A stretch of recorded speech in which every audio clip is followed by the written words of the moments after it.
So এখানকার পানির এই এলাকার নামটি হলো টেওরাচালা। এটা বালুকা থানায় পড়েছে।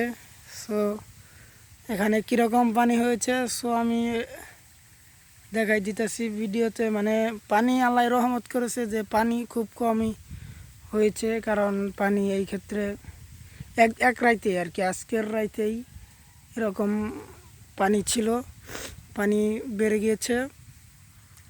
সো পানি এত যে পানি বেড়েছে সেটা মানে অবাকের একটা জিনিস, যে অনেক এলাকায় অনেক বন্যার কারণে ডুবে গেছে অনেক দিক দিয়ে, আর আমাদের এদিকে আল্লাহ তার রহমত করেছে। কারণ আমাদের এখানে ডুববার গেলে, আঙ্গারগাড়াটা ডুববার গেলে মনে করবেন যে সব বাংলাদেশি সব ডিস্ট্রিক্টই মনে করেন যে ডুবে গেছে, গা শহরই ডুবে গিয়েছে।